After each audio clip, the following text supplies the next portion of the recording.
On this show, we cover some sensitive topics. Though the obituaries may be outlandish, the people are real. Names have been changed or omitted in order to respect both the deceased and the survived by. While death is no laughing matter, some petty last words can provide some pretty entertaining comic relief.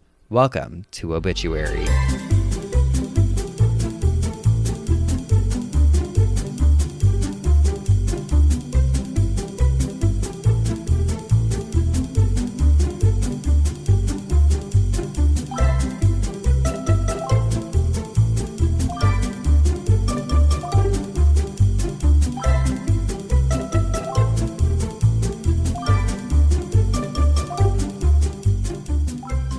Welcome back to Obituary. I'm Spencer Henry. And I'm Madison Reyes. And it is Thursday, so you know what that means.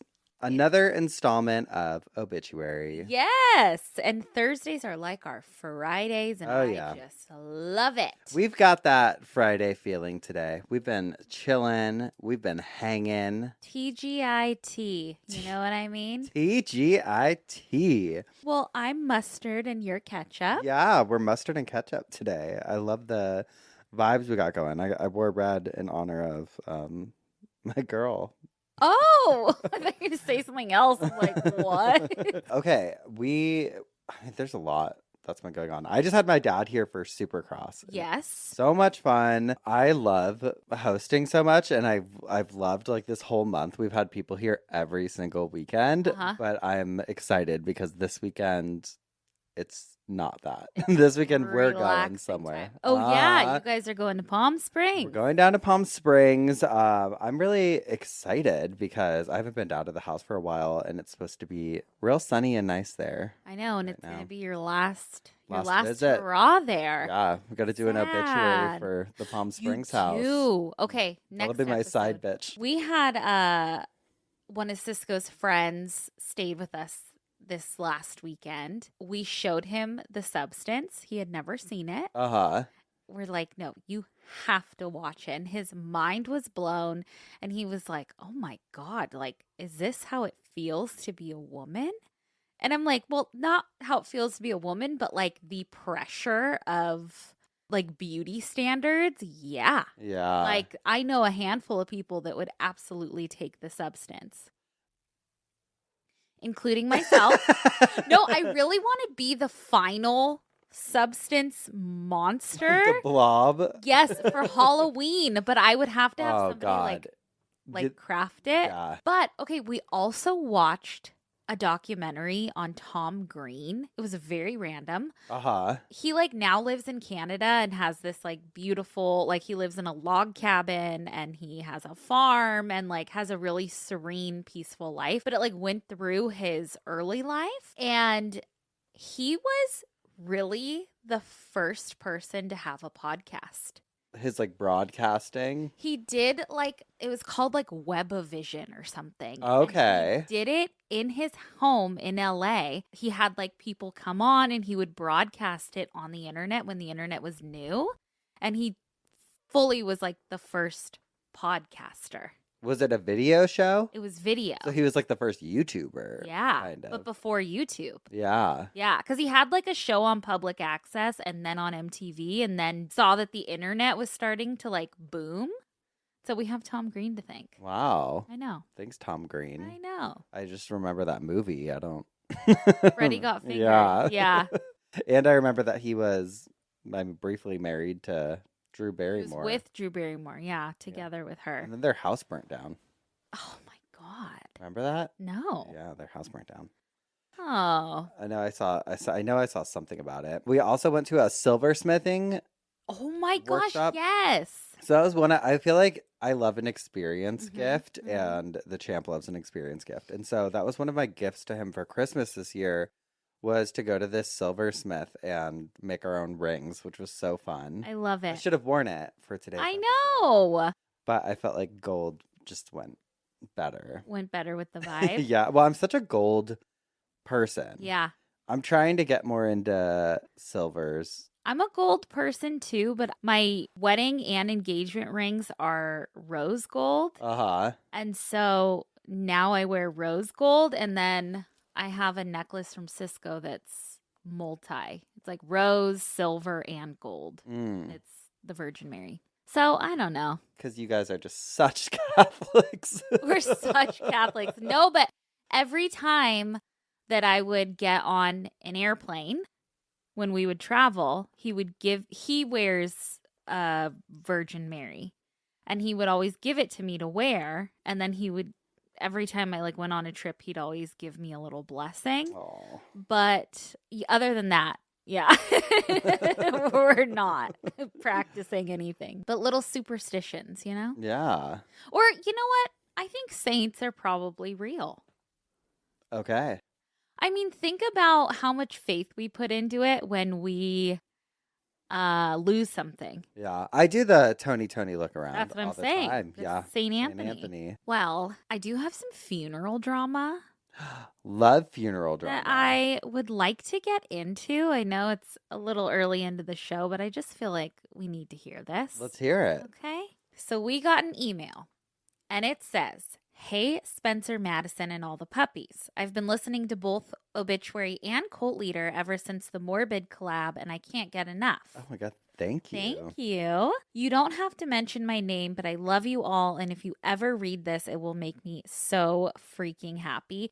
And then at the end, because I had read through this, they say English is my second language, so excuse the chaotic grammar. We'll try to fill in if there's anything missing. Okay. They said I wanted to write in, and now I finally feel like I can talk about this with a little distance. My dad passed away almost 2 years ago, and it was sudden and unexpected. I'm sorry. I know. Just to bring you up to speed with my family situation, my dad married his girlfriend in 2019, and no one really understood why. Basically, she made him do it, and he went along, I'm guessing to show her he was serious about this relationship. I never really liked this lady. Let's call her Miranda. My personal nickname for her is Toad, as she looks like one. Oh, shit. Okay, I love that. Miranda was very self-centered. Not an outdoorsy woman like my dad. They didn't have much in common. She was a wannabe madame, but was trash. Shit. Important to note that my dad was on a board of this company, and she was a secretary there. During COVID, Miranda was laid off, and my dad had to fire a lot of workers, and he himself wasn't sure how long he's going to stay at the company. As a workaholic, it put him into depression and stress. He stopped eating, started drinking, and was in constant stress. Now enters my mom. The craziest thing is that my mom's name is also Miranda, and her last name she was using was still my dad's last name. Oh, wow. Let's say Jones. So both Miranda Jones. So now we have this newly married Miranda Jones, and my mom is also Miranda Jones. My mom got close to my dad because she struggled with depression throughout her life and knew what it was like. She tried to help my dad as much as she could, but unfortunately he passed away in 2022. The entire starving himself and drinking and all got worse and worse. His wife moved out and barely communicated with him since he lost his charm, physical strength, and the well-paying job. Even when we all tried to help him, he went to the hospital one day for a blood transfusion and never came home. Oh. I flew from the U.S. to the Czech on the first flight I could once I found out he was hospitalized, but I didn't make it on time. Oh. It was the worst day of my life. Been there. It does suck. Have been there, yeah. Terrible. I was in shock and disbelief. I lost my father, who was only 54 years old. Not only did this bitch have his death notices printed, but the funeral arrangements ready not even 24 hours after he passed. Wow. She also had her hair freshly done, nails, and all. My brother and I met with her to go over what needs to be done, but she already did it all, not even mentioned she picked the songs for the funeral, and didn't even bother to ask us. Wow. His death notice only said, "With sorrow, the wife Miranda Jones and family." What? That's actually so fucking crazy. Diabolical. I would rage. I know. I can't even imagine. I can't either. In Czech, we always include the names of all the living family members and the relationships. My dad's mother and brother were still living, and both of his kids. The reason she had to say wife is because she didn't want people to think it was my mom. On his casket was a large wreath with a ribbon that said Miranda Jones, wife. Are you kidding me? That's fucking wild. I would have ripped that shit off immediately. Well, I would have said, let's save this for your casket. Okay? Why would it say your name? That's so wild. That is well, because she's a fucking narcissist weirdo. Gold digger. Again, she didn't want anyone to think it was for my mom. She wore these massive black glasses, and it was all giving Hollywood 101 drama performance. I can't handle that. She wanted to spread my dad's ashes in some random meadow in God knows where, to which us, the family, had to stop her since we do have a family burial plot with gravestones where my dad's father's ashes are buried, so he will go there as well. If this asshole woman was in charge, we wouldn't even have his remains in place to go visit him. I couldn't believe it. I'm not even going to bother with the inheritance process. It was an absolute mess. As you can guess, she didn't want to miss a dime. Wow. I never knew I'd lose a parent this early, and it still breaks my heart every day. Especially now when I have a daughter and I know he would absolutely love to spend time with her. He loved kids so much. But here we are. Luckily, I won't ever have to see that selfish, gold-digging piece of garbage woman ever again. Love you all. Take care and be careful who you marry, I guess. Absolutely. Yes, be careful. Be careful. And I'm so sorry for your loss. And I'm even sorrier that she has the same name as your mom. I know. Because I would love to just put her on blast here. So would I. Everyone to know exactly who she is. Oh, God. Okay. I found a group on Reddit that's kind of like Am I the Asshole, but it's a group called Am I Overreacting?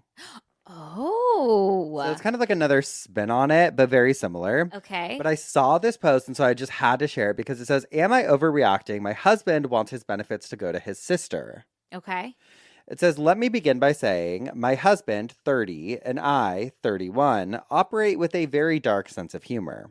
I was in the middle of making dinner when my husband commented that an ingredient I was putting in the dinner was gross, and I made a, yeah, so I can poison you and collect the life insurance joke. Okay. He then revealed that if he does have anything left of his life insurance from his time in the military, he intends for it to go to his sister. In his words, if we had kids, it'd be different, but you're independent, you make enough to support yourself. My sister's struggling and has 2 kids. Now, he is correct. I do make enough to support myself. It's probably the only reason his finances haven't brought about a divorce. His continued irresponsibility, financial and otherwise, is the reason we don't have kids. And I think part of why I'm so annoyed is because this felt like yet another, you're depriving me of children jab. I don't need his money or care about his money. If I did, again, we probably would not have made it this far. But I guess on principle, it bothers me. Yeah. To be fair, I do have my dad set up as the beneficiary of my life insurance to ensure that my affairs are in order should anything happen due to aforementioned irresponsibility. But it has been discussed and it is understood that after my affairs are taken care of, the remainder will be dispersed to my husband, potentially via trust if it has substantial value. Yeah. Is this stupid since I don't want the money anyway? I guess I just feel like it was designed to make an unnecessary jab at my resistance to have kids with someone who has only done chores the past several weeks because he's been out of work, can barely pay his bills when he does have a job, not to mention a rather costly pending court case.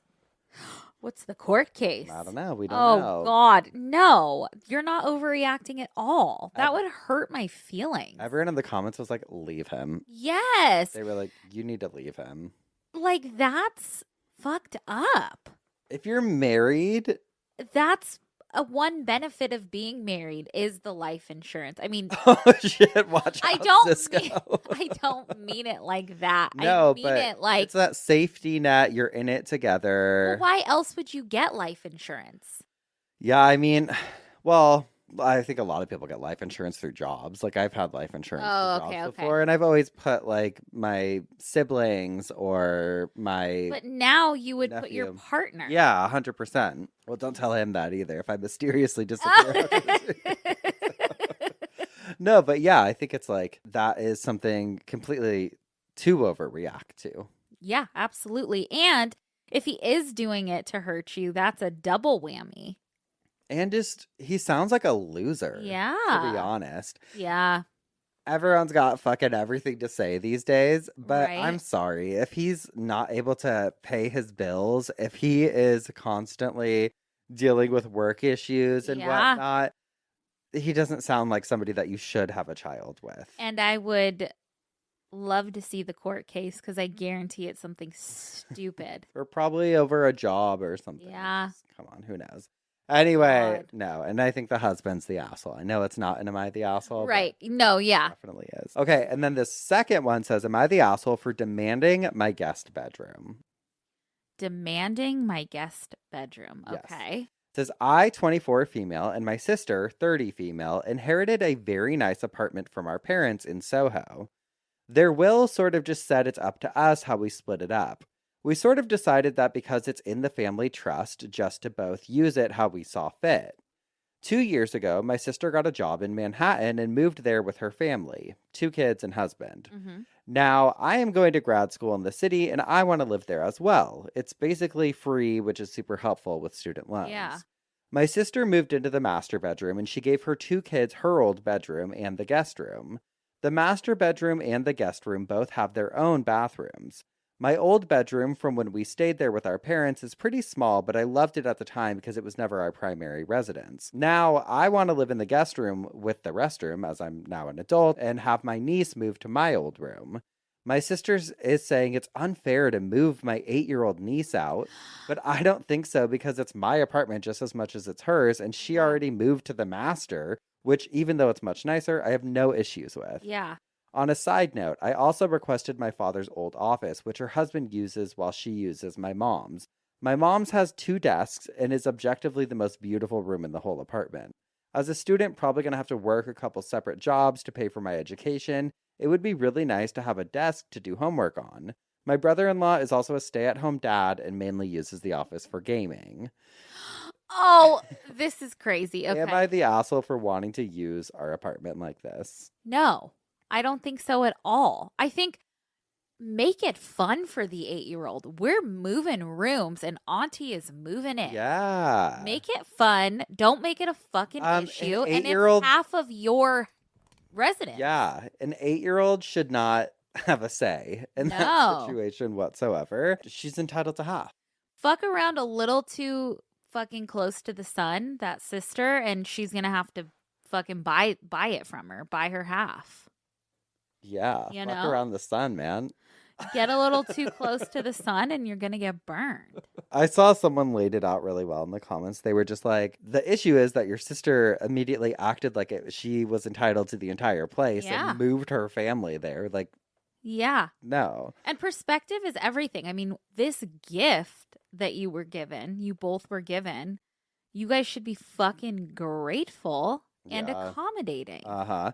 And she added an edit that said, thanks for all the help. Just want to answer some of your questions. There was no real agreement on how to split it up because my parents died pretty suddenly and the will hadn't been edited in a while. The trust covers property taxes.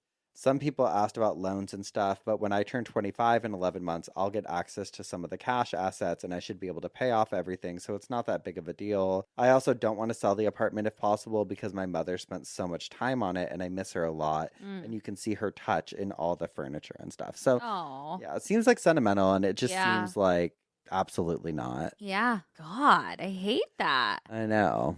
I mean, money makes everything worse in those types of situations. Like, it doesn't matter if you have a little or you have a lot. It's going to get messy when you pass away. Yeah. Oh, yeah. God. I just hate it. I know. But imagine a little apartment in Soho. Cute. It sounds beautiful. How many fucking rooms? And in New York, especially in Soho. And I think there's like it's like a 4-bedroom apartment. Wow. 2 offices. Oh my God. Live it up, babe. And it wasn't their primary residence. These are rich people problems, honey. You know what? Actually. These are champagne problems, okay? They are, but they're still problems. They are. Yes. Well, I know I am up first this week. Which means you should have a little side bitch for us. I should. Let's see. Yes, I do. This was actually sent into us, and it reminded me of, you know how we talked about Bionic Barbie and her funeral for her arm? Uh-huh. So a Geoff sent in a funeral for, oh my God. Oh, okay, she's trying to get her apartment in Soho. I know. God, put me on the life insurance, please. Okay. It says Madison and Spencer. As a woman from the southern U.S., I've long had fears about accessing health care in the event of a miscarriage or other reproductive health crisis, which, side note, is absolutely insane. Fucking insane. It's awful. After a particularly bad health scare, I made the decision to pursue tubal ligation. My husband and friends supported me, and with their support, I decided to throw a funeral for my fertility.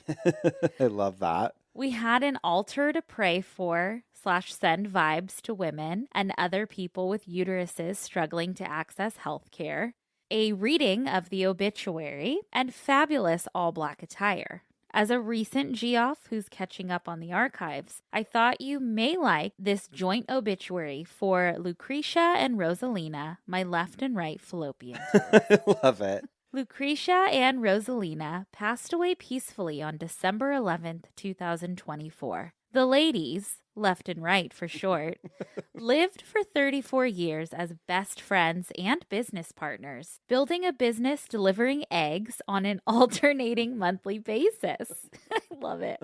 Despite regularly having issues. Wait. Does one side do one month and then one side do the other? Yeah. I had no idea. Why I was told, like, hormonal acne, like, for women, it's usually on, like, the chin area. I was told that, like, whatever side you get it on is what side. I mean, I'm sure that's an old You're laying show. the egg? Yeah. Wow. Yeah. I had no idea. I know. That's truly something that I didn't know. I know. Huh. It all hurts for me. So, despite regularly having issues with on-time delivery, their businesses succeeded tremendously due to a lack of competition. They were beautiful friends, roommates, and partners who remained together even in death. Oh. In lieu of flowers, the family requests donations to charities benefiting women's health care. If you read this on the pod, please only use my first name. Thank you for the hours of enjoyment. Love, Victoria. Victoria, we're here for any sort of obituary for an appendage or appendages. Appendages, and I mean, it is such a fucking serious thing. It is so scary, but that was so beautifully written and so creative. Yeah. Like, I loved it. I just love any sort of funeral, too, that's not for something real. Well, it's real, I mean, but like real, a but you know what I mean. Body. Yeah. I love that. Incredible. Incredible, right? All right. Well, we're going to take a quick break. And when we come back, I'll tell you what had me spinning in my coffin. All right. We'll be right back. And we're back. Spencer, what had you spinning in your coffin this week? Well, this week's coffin spinner might sound a little out there. It's not something that maybe you would immediately associate with obituary, but baby, we've got a connection. We've got several connections because today we're talking about the dark history of ventriloquism. The dark history. Yeah, wait, no, I'm like, this absolutely fits because we had puppets for a while. Yeah. Okay, so we were ventriloquist. We've dabbled. We've thrown our hat in the ring before. We've thrown our voices. So ventriloquist dolls are rightfully, they're terrifying. They on are. Their own, They are. thanks to countless horror movies and television shows and just, I mean, they're scary. They are scary. Like any old doll, honestly. By the way, this weekend, I went and saw my parents. Uh-huh. And I was in their attic. No one's been up there in years, decades. Guess what was up there? Dolls. Raggedy Ann and Andy. Oh, no. That's the Conjure, or what is it? Ed and Lorraine. Annabelle. Yeah. The original Annabelle doll. Yeah. They were up there chilling. No, burn them. But yeah, I mean, I feel like there's so many movies where they like come to life or they're like cursed or anything like that. Well, I think of Saw too. Yeah.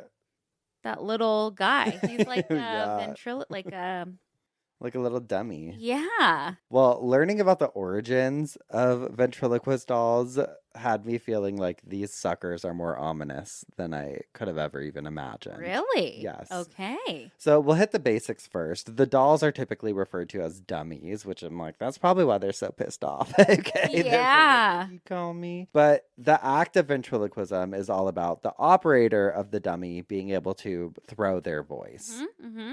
The practice actually dates back to ancient Greece and is originally deeply intertwined with religion.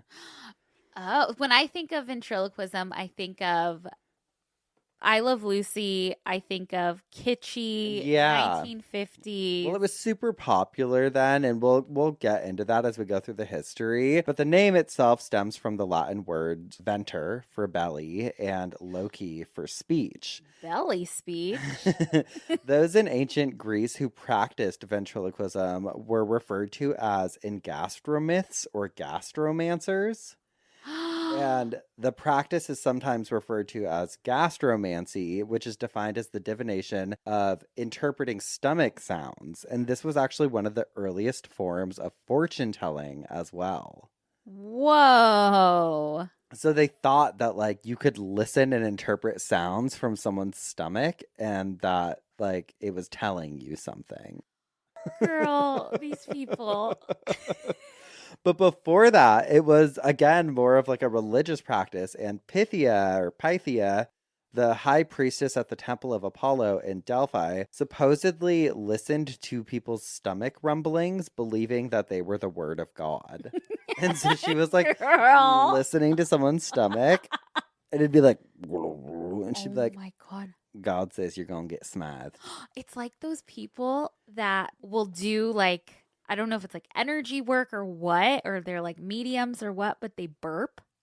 Oh, yeah. They're like releasing the energy. You're like, fuck. You're like, girl, okay. By the late 1700s, ventriloquism was all the rage, and it had fully gone from this fortune-telling prophetic messaging system to a form of entertainment for people. Mm-hmm. And comedians and other types of like vaudeville entertainers, obviously vaudeville was like later on, but they began using puppets and voice-throwing techniques in their acts to impress crowds, and honey, the crowds ate it up. So fun. They loved it. But I also was reading that a lot of the early ventriloquists were like, they were using their hands at first, like before puppets. So they were just like, I love that. But throughout the 1800s and up through the 1960s, people went nuts for ventriloquism. Though it's waned in popularity in recent years, I thought of two examples from our kind of era of growing up, which are Mr. Woodchuck from Full House. Remember Uncle Joey had Mr. Woodchuck? Oh, yes. And then also Triumph, the insult comic dog. Yes, love him, but also Little Lamb. Lamb Chop. Yes. Remember, wasn't Little Lamb the show? I don't remember. It Lamb Chop? I think it was just Lamb Chop.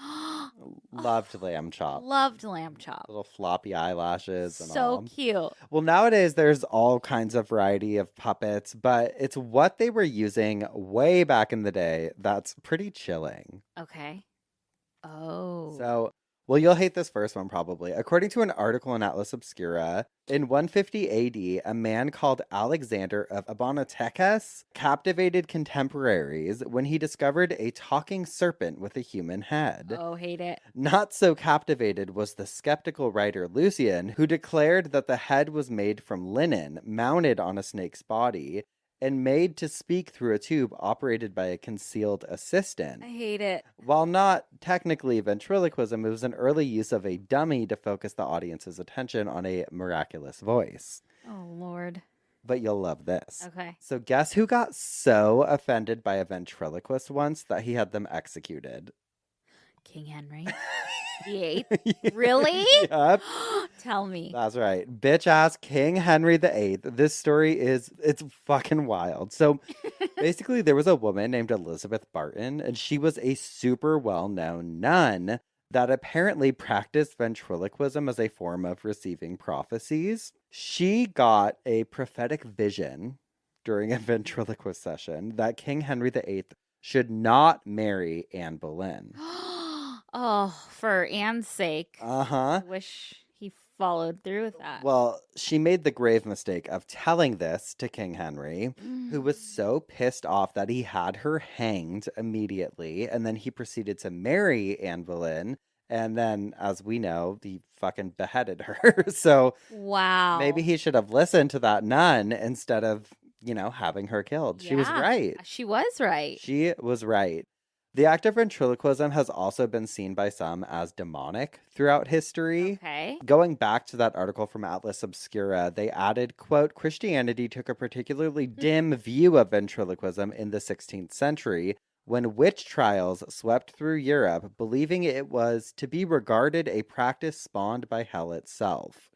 Disgruntled God-fearers believed mysterious voices emanated from any number of holes in the ventriloquist's body, from the vagina to the nostrils. Sometimes even other animals found their way into the body. An account of the possession of a boy in 1500s England declared baying hounds could be heard in his stomach. Oh my God. So they thought other entities were inside of these people, which is so crazy. Imagine being a ventriloquist back then, just doing your little thing and they're yeah, this is fun. And we know something's in there. Uh-huh. We know what's in there. It's honestly wild, but I was looking for more info and I was scouring the newspaper archives, and ventriloquism was everywhere. The 1800s throughout the 1920s, there are so many advertisements for ventriloquist acts. Really? There's a lot of newspapers that it feels so dumb now, but they were posting these exposés on ventriloquists, like they were exposing them. Yeah. Oh, we've got you. We went and figured out how it works. Oh, stupid. There was one headline I came across from the September 1st, 1911 edition of the Ledger Star, and it said, "Tricks of a ventriloquist. Man with a second voice has fun at the expense of bystanders." Oh, you guys are all idiots for not seeing it. Seeing it for what it is. You guys are the dummies. I feel like once we got into the 1910s, 1920s, 1930s, they started to kind of look more like the ventriloquist dummies that we would see now, or that we think of when we see ventriloquist dolls. But yeah, prior to that, they were either using their hand, or some would use a sock, or they would use little, I don't know, different kinds of little puppets. So interesting. But now we get to my favorite story of ventriloquism past. And this is the story of a man named Alexander Vladimir, also known as Monsieur Alexander. Ooh. And this guy is wild. He has the wildest story. This is him. Oh, just a little old man. So Alexander, he was trained as a surgeon in France, I think when he was in his teens. Oh, wow. His late teens. Well, I don't know if they had the same I know. prerequisites as now. But I guess he wasn't allowed to receive his diploma because, well, the cadavers that he was learning on and working on during surgical exercises always seemed to have something to say. No. It's alleged that Alexander was using the corpses as a ventriloquism act. So while he was doing things, he was throwing his voice in classes and stuff. And people believed it. They're what's going on here? Ate it up. Well, apparently when he was a kid, as young as 7, it says, he realized he was really good at throwing his voice. And, well, medical school didn't appreciate it. But still, he did end up getting to practice medicine. When he was 18, he was put in charge of over 300 soldiers that had become infected with typhus. I guess he went and helped them out and was helping them try and clear their infections and just monitoring their overall health, which led him to somehow following them to Berlin, where after he was done helping them, he found himself there, and he was kind of having some financial difficulties at the time. So he started performing as a ventriloquist, Monsieur Alexander, and he ended up having this insane career as a famed ventriloquist from 1815 through 1835. He performed for royalty and crowds in over 550 cities. Wow. Oh my God. I would love to have been in one of his classes. We would have ate it up. I would love to actually just go see a ventriloquist now. I feel like it'd be so campy and funny. Yeah. I know we've gone to puppet shows like the Bob Barker. Oh my God, we have. The Bob Barker marionette. But not any ventriloquism. No, we're lacking something. We are. We're lacking that culture. Should we try it? Try it. We've got the puppets. I mean, we don't know how to shut the fuck up ever, so it might be good. But okay, so Alexander went on to become super wealthy, and he started befriending like all these super famous artists and actors and stuff at the time. And after retiring, he dedicated his entire life to philanthropic efforts and is widely known for helping popularize public libraries.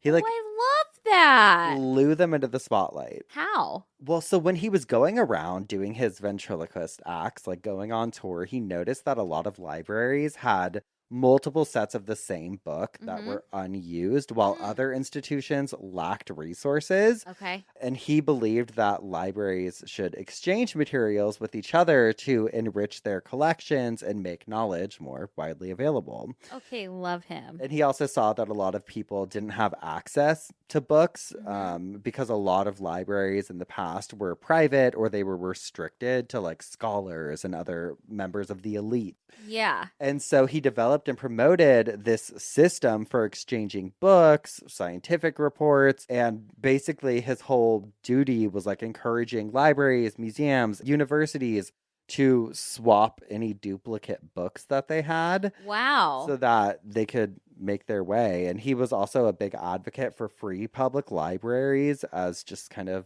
a greater good for society. Cool. He sounds like he's just a nice guy, has a good sense of humor. Yeah, and he truly had such an interesting journey going from, like, he loved ventriloquism as a child, and then he's like, okay, I'll go to med school. And then he's like, okay, I'm doing that, and it somehow led him back to ventriloquism, which was his true calling, it seems. Sounds like it. And then he becomes just this super great guy going and, like, expanding all these public libraries. He was, like, pressuring the government, like, no, you need to, like, pay for some of these public libraries so people have access to this stuff. At a vote or something, like... All in favor, say aye. And they're all like, aye.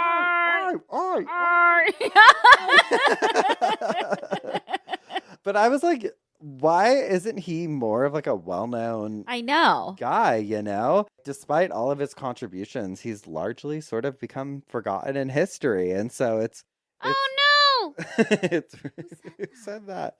It's cool though. It's like I feel like he should be honored and he should be more of like a well-known name. Because not only was he a sick ventriloquist, but he's helped so many people with public libraries. Yeah. Why don't you, in honor of him, look into the camera and give your best ventriloquist audition? All right, we're going to take a quick break. And when you come back, we'll hear what had you spinning in your coffin. We'll be right back.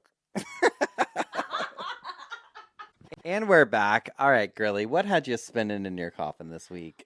Well, about 60 or so episodes ago, which sounds crazy. Okay. But I went back and looked. I talked all about upright burials. Do you remember that? That was one of my favorite things. Yep. Like people buried standing up. But before we have a burial, we have to die, right? That is so true. So deep, I know. What about the people that die standing up? What about them? Is it even possible? You tell me. How does one die standing up? And what I mean by that is like, do people die standing up and stay standing up? Okay. You ever thought about that? This is going to be a weird coffin spinner because this is one of those like, just one of my thoughts. Like, yeah. Like a horse. Yeah. I want to dive into this and see if it's even a possibility and then get into some terrible incidents, unfortunately. Okay. But like, upon posing this question to myself, I truly didn't think that it was possible. Because from what we know about dying at the time of death, when our heart stops beating and blood circulation stops, our muscles start to relax. Yeah. And our bodies can fall or slump if we're sitting or standing. Then I was like, okay, well, rigor mortis sets in. So maybe it could happen. Like bodies start to stiffen up, but that kind of doesn't happen until the 2 to 6 hour mark. And then even then, that only lasts like 24 to 48 hours. Right. So it seems impossible to me for one to remain standing after death. Yeah, I feel like they'd have to be like in an apparatus or something. Yeah. Well, I then started scouring the internet and ended up on Quora.com, the like question website. Yeah. And there was a thread about this that I found interesting. And I felt like, okay, I'm not the only one who has these thoughts. Someone posed the question, is it scientifically possible for a man to die standing up without collapsing to the ground upon his death?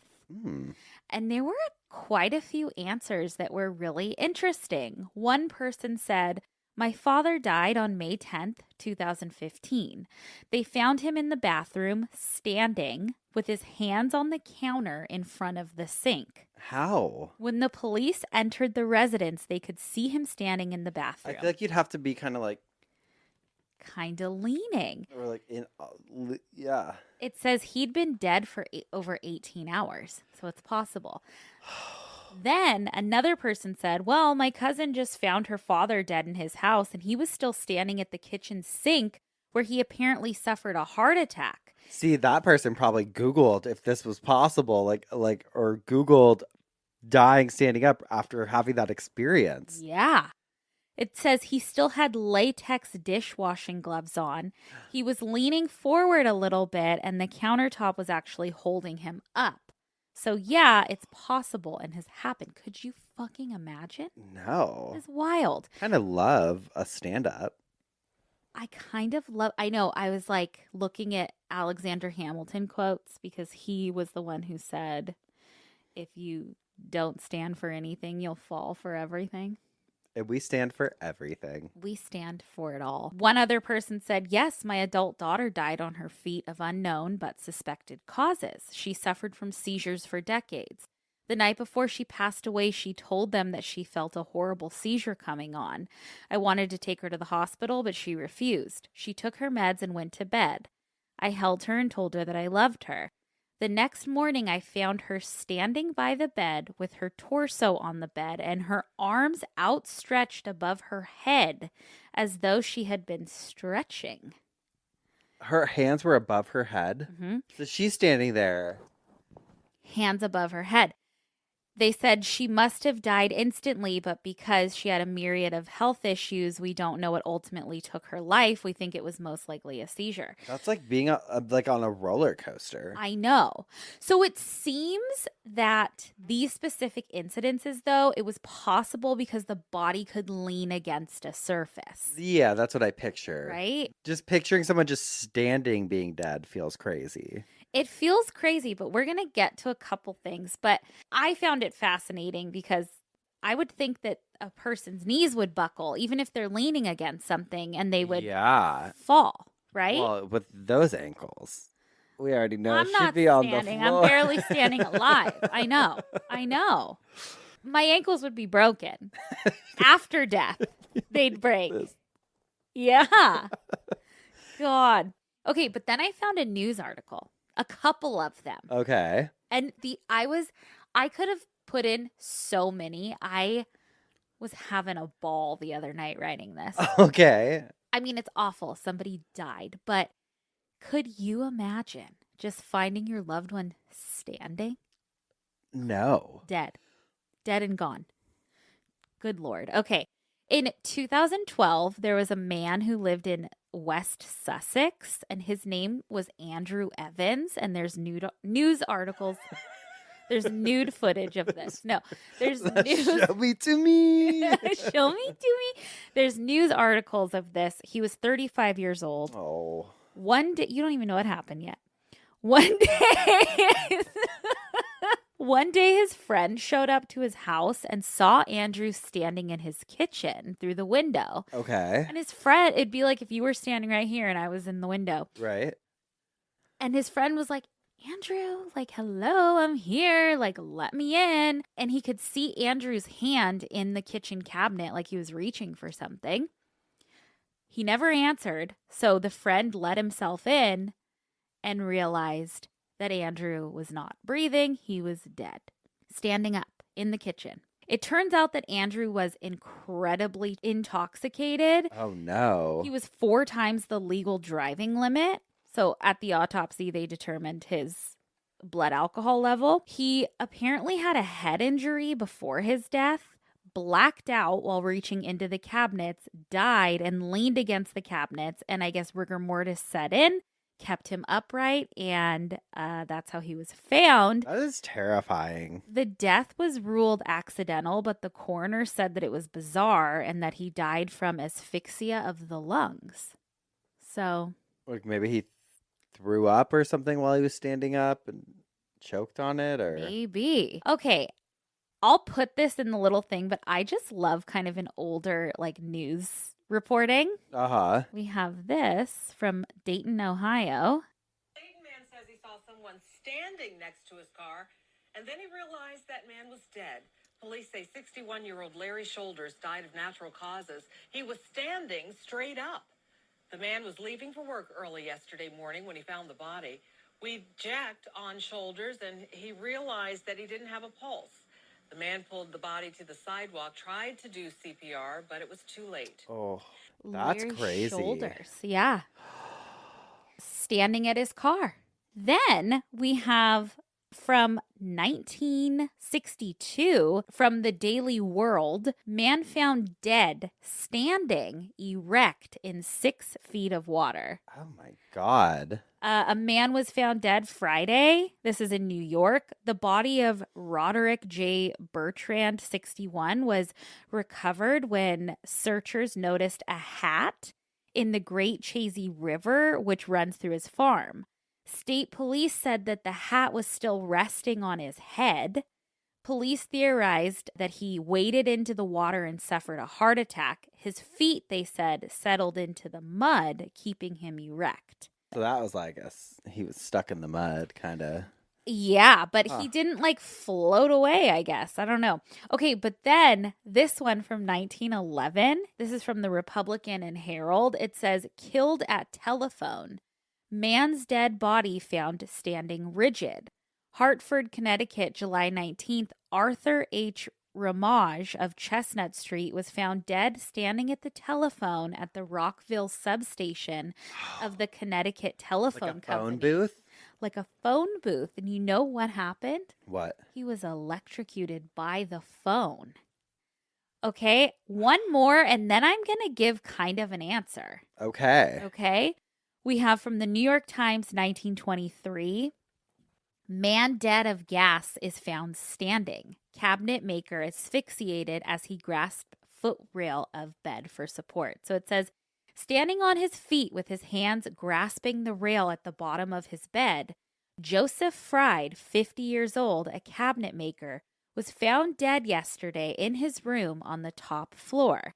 Gas escaping from an open jet of a cook stove caused his death, which it is believed to be accidental, but he was found standing gripping the rails of his bed. Oh, God. So with all of that said, yes, I do believe that it's possible for a body to remain standing after death, but the circumstances have to be just so. But during my research, the term instantaneous rigor mortis kept popping up. Ooh. Yeah, so I looked into it, and it turns out instantaneous rigor mortis is when rigor mortis sets in almost immediately after death. I didn't even know that could happen. Yeah. This can happen under certain circumstances, but it's very rare. Some factors include like sudden violent death. So like think like a blow to the head, but also could be a heart attack. Oh. Shock and trauma, I guess, can like really disrupt the normal muscle relaxation and just cause you to go into instantaneous rigor mortis. Temperature extremes can do this. So really hot, really cold. Certain substances or poisons can do this. Oh. And electrocution can do this. That makes sense to me. Yeah. I feel like when you're like, I don't know. I just feel like when you're electrocuted, it's just. Yeah. Yeah, totally. This is also called cadaveric spasm. And I read that sometimes it only affects certain muscles. So I also found examples of people dying. And it makes sense when you really think about it. Like you hear people dying clutching something. Yeah. Right? Well, I'll be clutching my pearls. I'll be holding. Maybe. I'm holding my furs like this. Right. Take them. But that is a case of the instantaneous rigor mortis because if you did die clutching something, you had the chance. You'd loosen up, right? Okay. Everything would loosen up. Huh. But if a part of you went through that instantaneous, then you'd be in rigor mortis instantly holding it. Damn. Isn't that crazy? But it can also affect the whole body as well, which explains most of these examples are either heart attack or electrocution or some toxic substance like gas. The more you know. The more you know. So that's it. We're standing. But I love the internet. We can just find anything. Pose a question and find it. People have asked it. Well, and honestly, it's, I'll just give that one a standing ovation. I love that. I really love that. Thank you. Thank you. Well, I would love to see an obituary for someone that was found dead standing up. Oh, you know what? I would, but I have an even better one. Okay, well, we'll hear yours right after we hear mine. Okay, let's hear it. Let's hear it. And I'm actually obsessed. So my obituary is for a woman who passed away in November. And her name is Mary McGee. Mary McGee? A risk-loving motorcycle rider who was often the only woman in the tracks she raced on, and certainly the only one wearing a pink polka dot helmet. Died on November 27th at her home in Gardnerville, Nevada. She was 87 years old. Oh, I love it. Her family announced the death on social media, and their statement did not specify a cause, but the Associated Press reported it as complications of a stroke. This is her New York Times obituary. Mm-hmm. McGee died the day before ESPN released Motorcycle Mary, a 22-minute biographical documentary on its YouTube channel. Motorcycle Mary? Motorcycle Mary. The movie chronicles McGee's years as one of the few female race car drivers and the sole woman in motorcycle racing. The main talking head is McGee herself. She wears clear spectacles and a cozy purple turtleneck, and her deeply lined face frequently breaks out in a toothy smile. Yet she reveals herself to be motivated by a zest for confronting danger and a fiery self-respect. Her most remarkable achievement in racing came in 1975 when she became the first person, man or woman, to complete the Baja 500 race solo since the race had been founded in 1969. The Baja races, there's also a Baja 1000, cover hundreds of miles off-road in the Baja California peninsula of Mexico. As the temperature surpasses 100 degrees, contestants have to crisscross rocks, bramble, brush, ruts, mountain slopes, and desert canyons, and riders are allowed to bring teammates and use sturdy vehicles like pickup trucks. McGee went out by herself in a Swedish motorcycle.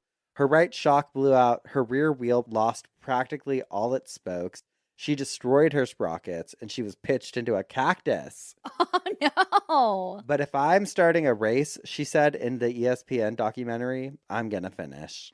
Out of 365 riders or teams to start the race, McGee came in 17th, becoming the first person to complete it without a partner.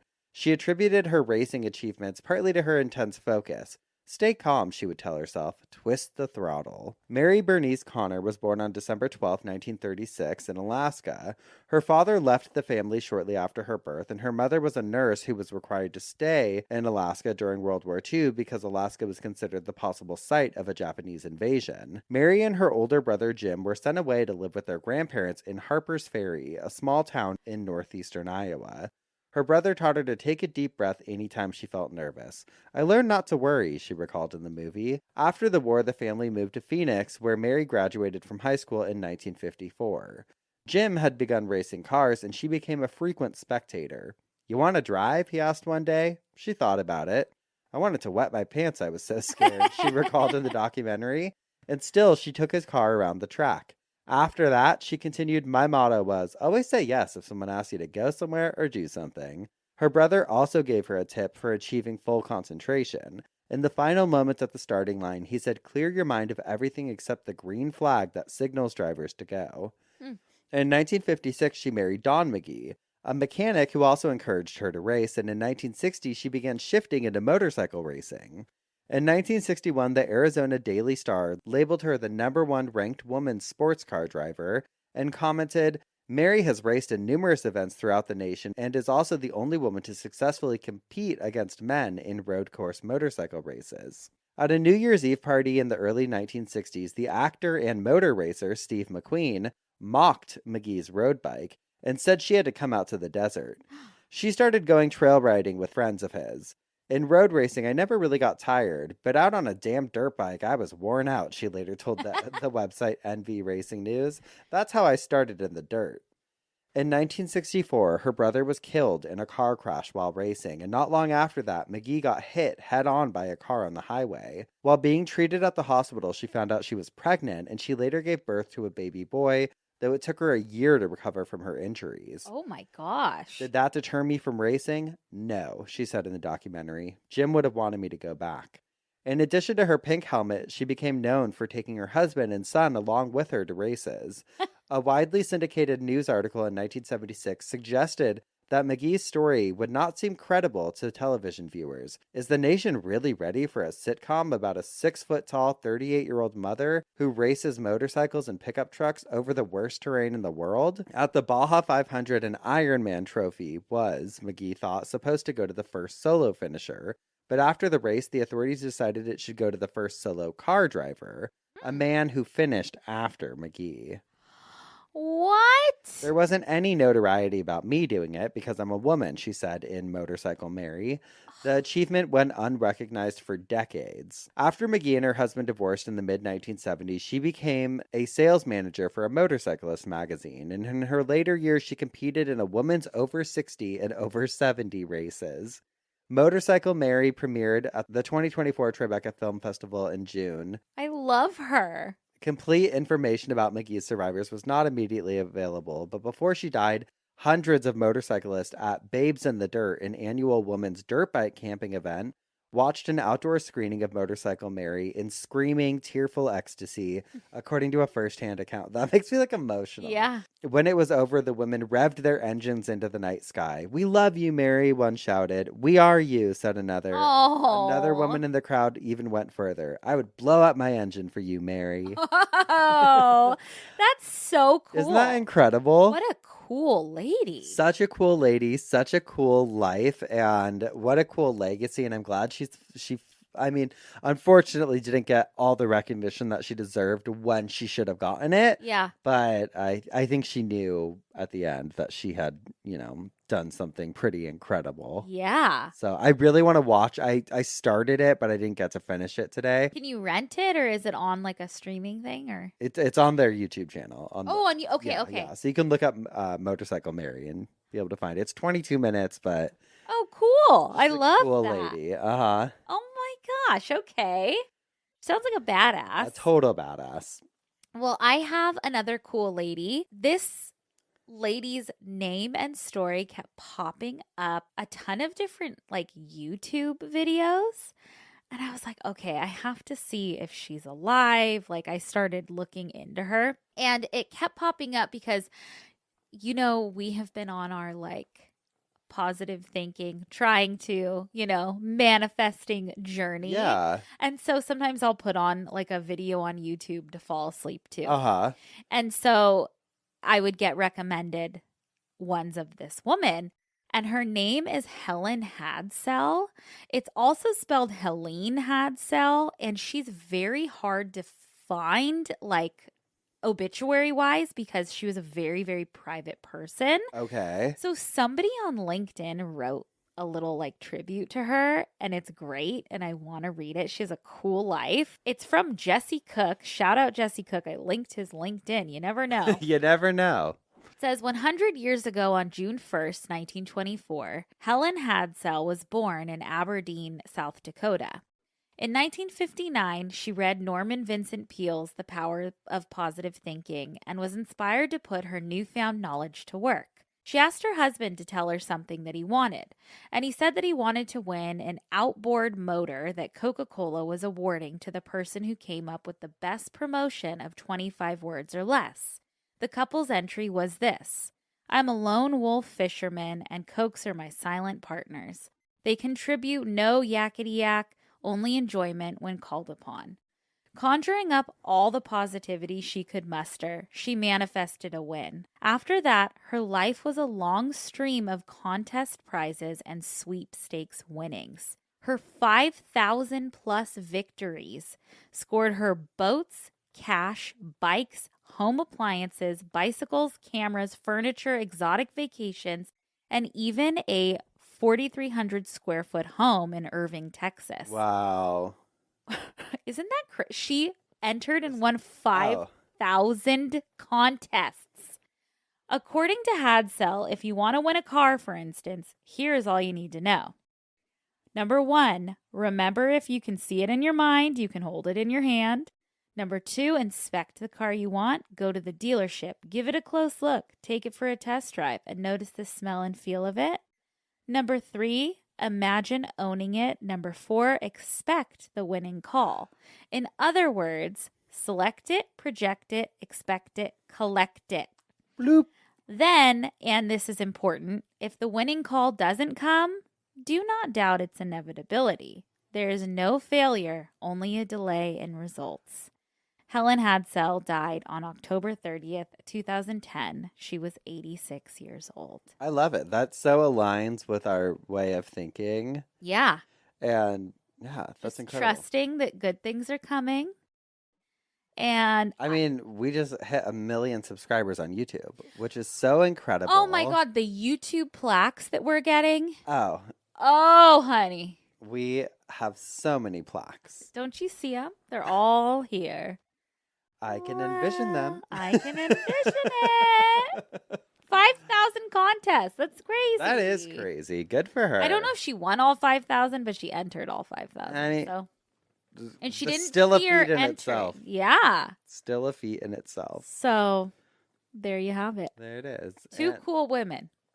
Listen, and if you're thinking, oh, these guys are dumbasses for thinking about believing in manifestation, well, we think you're the dumbasses. Well, I just think, leave me alone. If I'm going to believe in that, I'm going to believe in it. And speaking of, we have spun in our coffins. We have bitched our obituaries. It means it's time for some dumb ass criminals. Who do you got? Okay, so this is from the Huffington Post, and it came out on January 30th. Okay. A woman in Wales has pleaded guilty to wreaking havoc on her boyfriend's ex-girlfriend by repeatedly sending her cyber farts, according to UK media. Oh, I love it. I love it. Rhiannon Evans, 25, was recently fined and given a restraining order after she admitted harassing her boyfriend's ex by sending her a series of farting videos. Evans sent at least 8 videos to Deborah Prythurch, where she can be seen laughing while placing a camera on her bottom and then passing gas directly into the lens, according to the Daily Post. Good for her. It was purely malicious. She was smirking throughout it and found it hilarious, but the victim didn't. Prosecutor Diane Williams reportedly told the courtroom about Evans' gas attacks. Williams said that when Evans was arrested at her home, she admitted to sending the videos and claimed it was because she felt her partner was being treated unfairly.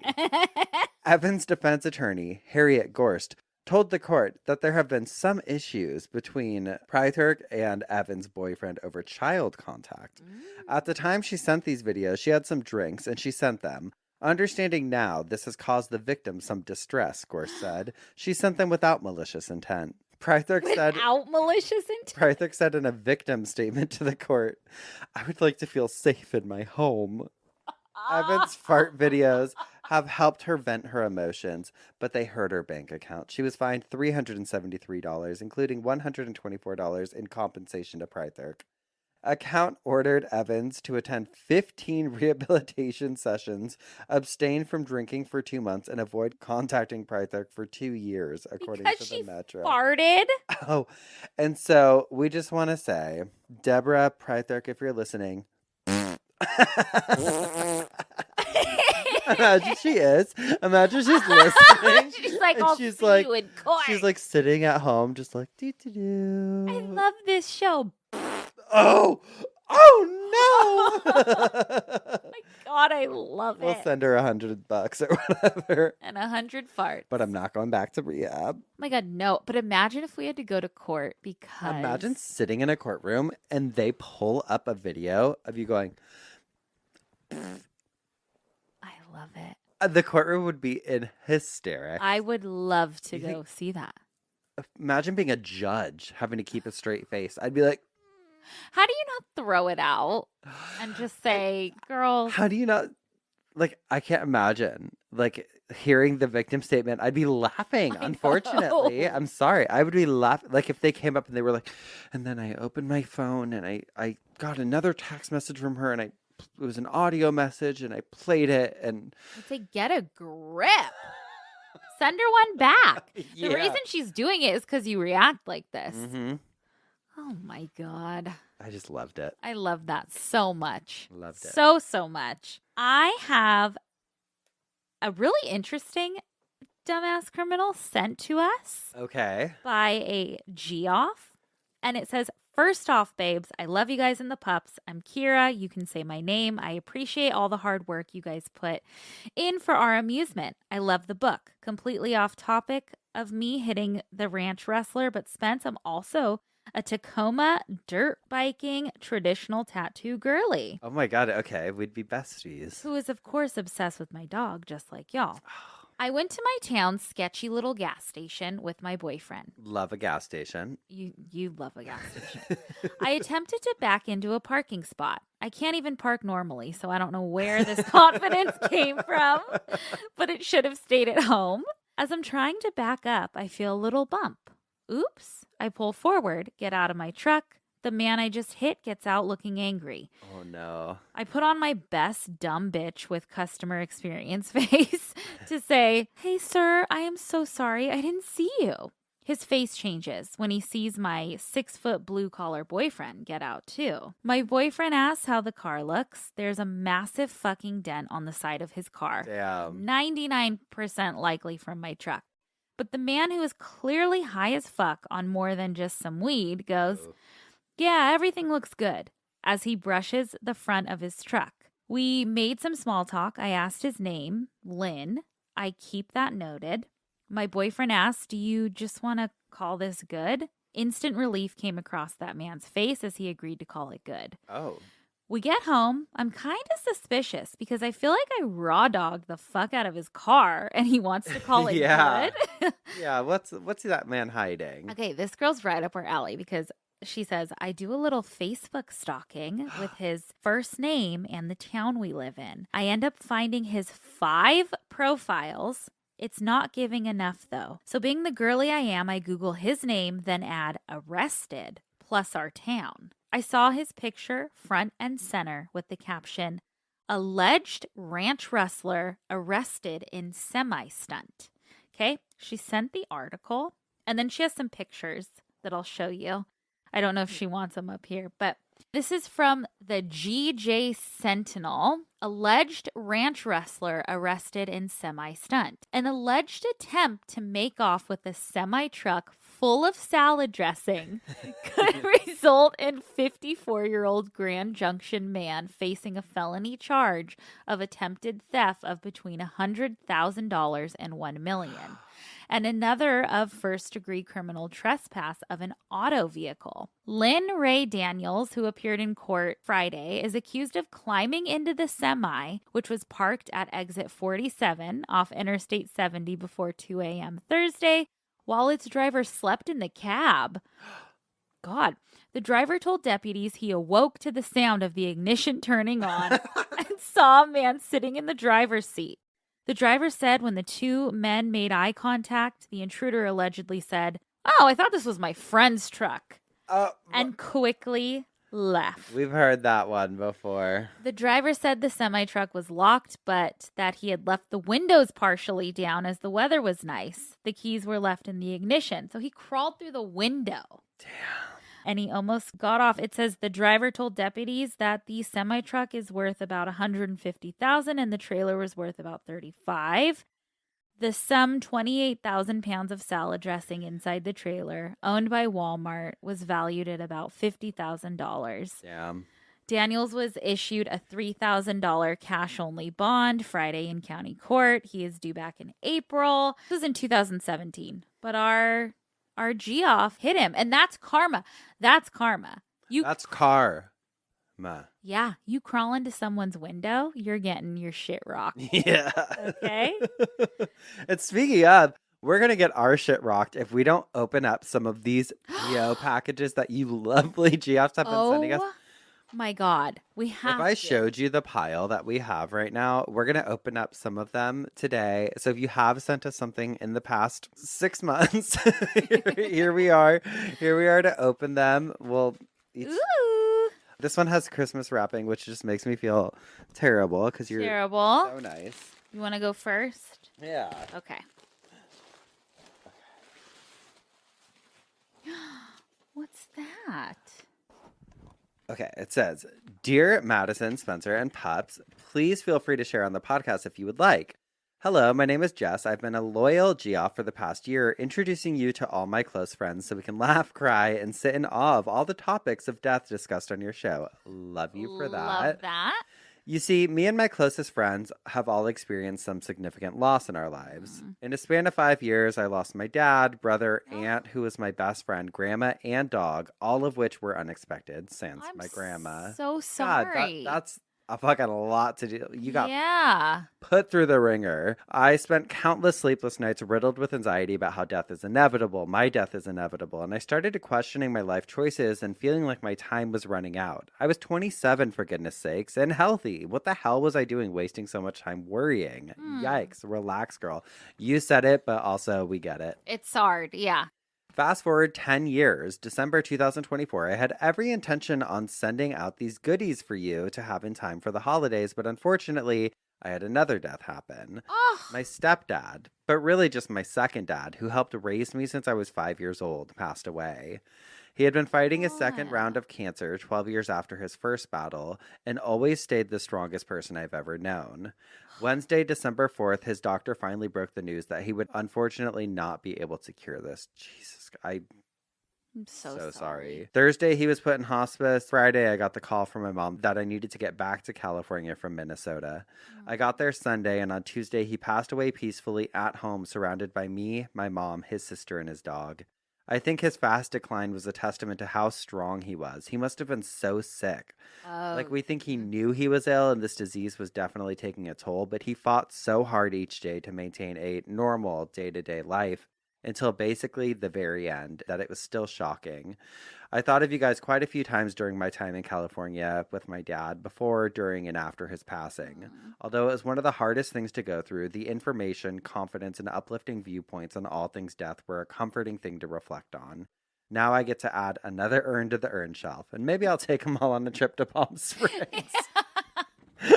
Please do it. Now for the goodies that were meant to be a little holiday treat. My mom started making reusable bags when the new bag laws passed in California a few years back.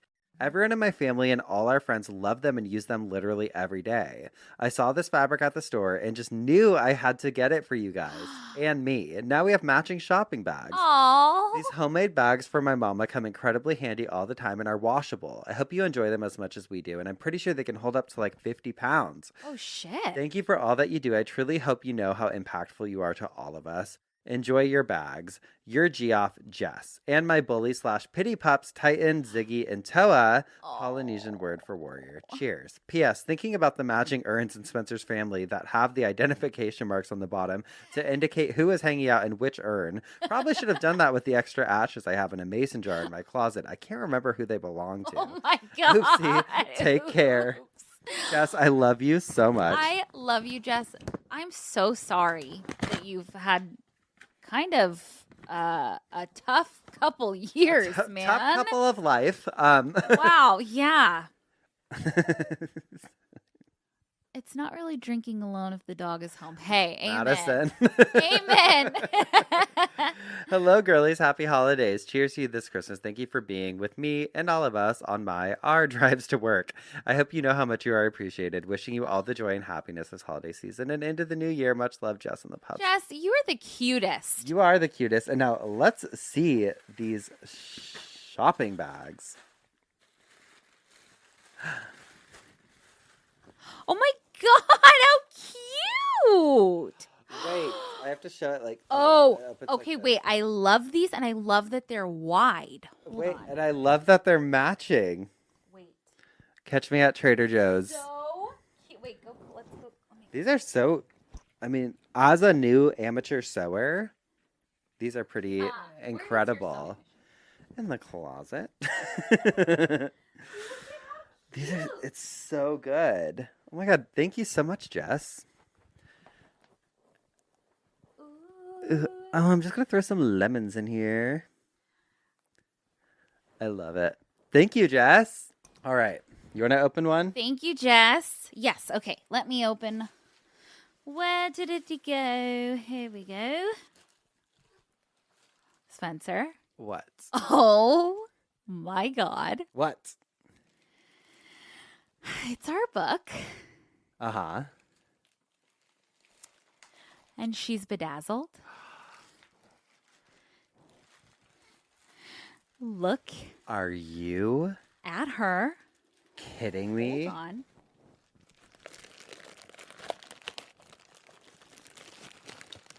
Oh, no way. Oh my God, you're so cute. Merry Christmas. Wait, let me see her. From Brittany, Ruby. Oh my God. Nash. So cute. And Lux. Are you fucking kidding me? Even the smoke is bedazzled. Show that. That is. Are you for real? You need to display this in here. Yeah, it's. Even our names. I'll can't handle that. Of all this too, so I can like put it in the. And post it. Yeah, and post it. And I'm putting it up on the shelf that you guys can't see. I'm sorry, but it's front and center. That is beautiful. Holy cow. Thank you so much, Brittany and the Shepherd gang. Look at how cute. Those are so cute. You guys are the best. Bedazzled and shopping bags. I would say we're pretty spoiled by our Geoffs. If you have something you want to send to us, just know that we won't open it until a year later. No, we will. We have a whole pile over here.